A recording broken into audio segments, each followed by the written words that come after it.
Olá, façamos hoje a leitura do capítulo 4 do livro de Ester, da Bíblia Sagrada. Ester 4:1. A consternação e tristeza dos judeus. Quando Mardoqueu, 4:1, né?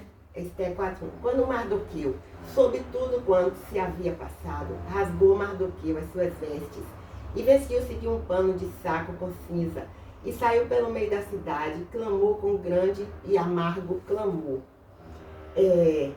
Ester 4:2. E chegou até diante da porta do rei, porque ninguém vestido de pano de saco podia entrar pelas portas do rei. Ester 4:3. E em todas as províncias onde a palavra do rei e a sua lei chegavam, havia entre os judeus grande luto, com jejum e choro e lamentação, e muitos estavam deitados com pano de saco e em cinza. Ester 4:4. Então vieram as moças de Ester e os seus eunucos e fizeram-lhe saber com o que a rainha muito se doeu, e mandou vestes para vestir a Mardoqueu, tirar-lhe o seu cilício, porém ele não as aceitou. Ester 4:5. Então Ester chamou a Rataque, um dos eunucos do rei, que este tinha posto na presença dela, e deu-lhe mandado para Mardoqueu, para saber que era aquilo e para quê. Ester 4:6. E, saindo Rataque a Mardoqueu, à praça da cidade, que estava diante da porta do rei, Mardoqueu lhe fez saber tudo quanto lhe tinha sucedido, como também a oferta de prata que Amã dissera que daria para os tesouros do rei, pelos judeus, para os lançar a perder. Ester 4:8.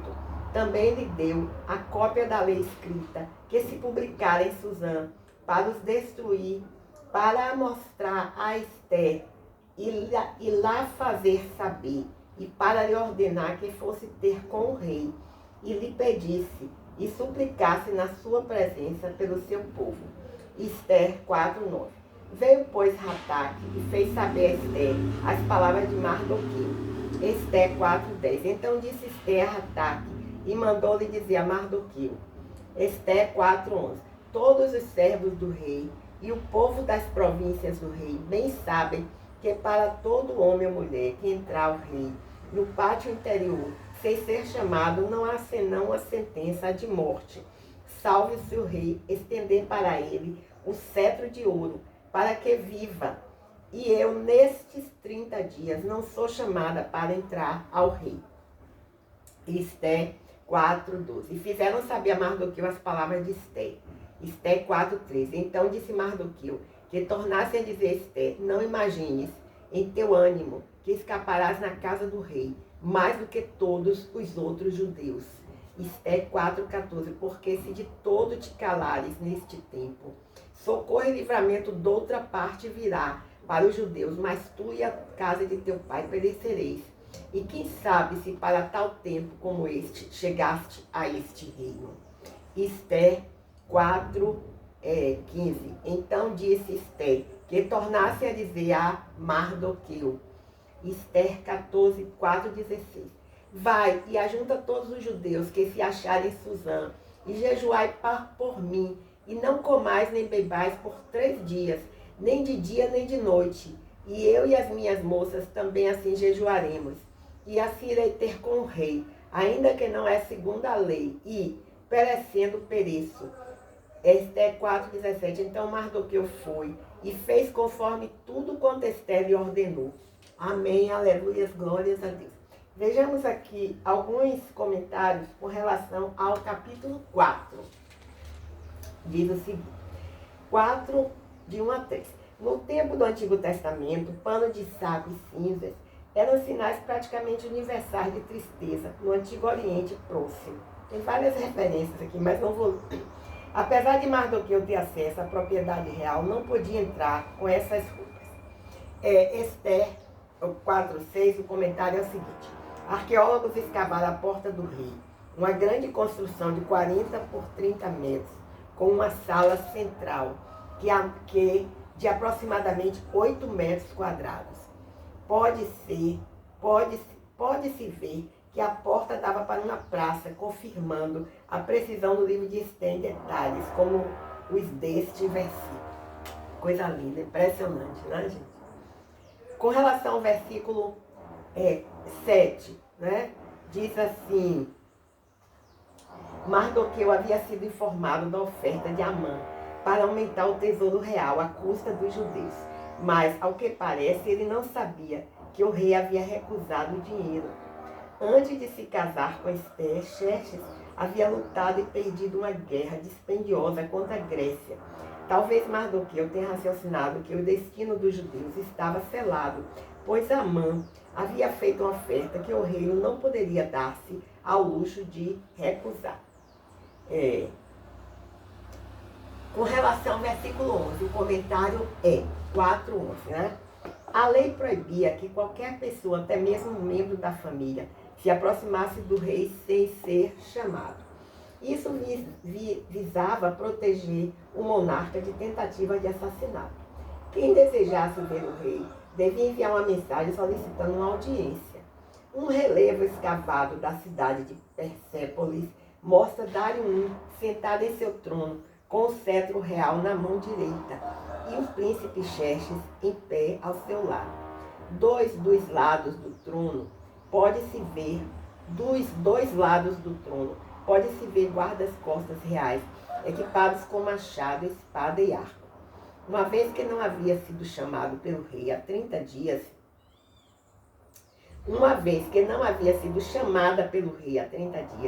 Esther não esperava ter uma oportunidade de falar com ele tão cedo.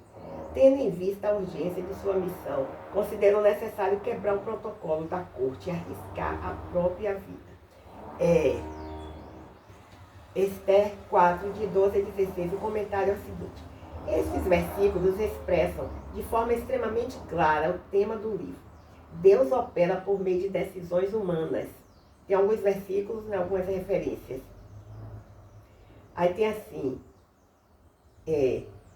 diz as referências, diz assim: Deus opera por meio de decisões humanas. Aí tem as referências. Aí tem escrito, para expressões no Novo Testamento da operação conjunta da soberania de Deus e da responsabilidade humana. Agora, o versículo 14, o comentário é o seguinte: a convicção de Mardoqueu de que os judeus seriam salvos era baseada na promessa de Deus de preservar Israel enquanto estivesse no exílio. O comentário no qual Mardoqueu indica a improbabilidade de uma judia desconhecida se tornar esposa de um rei persa designa Esther como meio de salvação. O comentário de Mardoqueu é uma referência velada à obra providencial de Deus ao dirigir as circunstâncias da vida. É verdade, Senhor. Que coisa impressionante, né? Vamos ler isso aqui, ó. O comentário de Mardoqueu é uma referência velada à obra providencial de Deus ao dirigir as circunstâncias da vida. E o último comentário diz assim, 4:16, o jejum era intimamente ligado à oração. Tem várias referências. O fato da oração não ser mencionada nesse ponto é tão evidente que talvez o autor tenha evitado intencionalmente o uso de qualquer expressão de cunho religioso. Bem, então, aqui no versículo 4:14, vamos ler de novo, diz assim, ó: porque se de todo te calares neste tempo, socorro e livramento de outra parte virá para os judeus, mas tu e a casa de teu pai perecereis. E quem sabe se para tal tempo como este chegaste a este reino.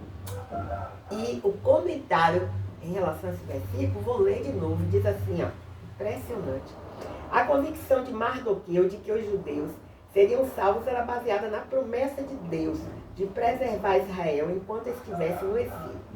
O comentário no qual Mardoqueu indica a improbabilidade de uma judia desconhecida se tornar esposa de um rei persa designa Esther como meio de salvação. O comentário de Mardoqueu é uma referência velada à obra providencial de Deus ao dirigir as circunstâncias da vida. Amém, aleluia, glórias a Deus. E aí, qual é a circunstância em sua vida agora, meu irmão, minha irmã, que você está atravessando e que você acha que não tem saída. Pode ter certeza que Deus vai providenciar uma saída inesperada para você. Deus abre as águas do mar. Deus abriu as águas do mar quando não existia nenhuma saída para o povo hebreu, né? De um lado montanha, do outro montanha, na frente o mar e atrás o exército de Faraó. O que fazer? Mas o Senhor disse a Moisés, diga ao povo que marche. E aí eles atravessaram o mar, eles começaram a marchar, o mar foi se abrindo. E o povo passou em terra seca, diz a palavra. Bem, só temos uma palavrinha, duas palavrinhas para dizer ao Senhor, pelo privilégio, pela honra de poder ler a palavra de Deus todos os dias, ainda gravar, para que algumas pessoas também possam escutar. A única palavra é essa aqui. Obrigada, Jesus. Obrigada, Jesus. Bem, então, encerramos assim a leitura do capítulo 4 do livro de Esther da Bíblia Sagrada. Até o próximo encontro, se o Senhor Deus assim o permitir.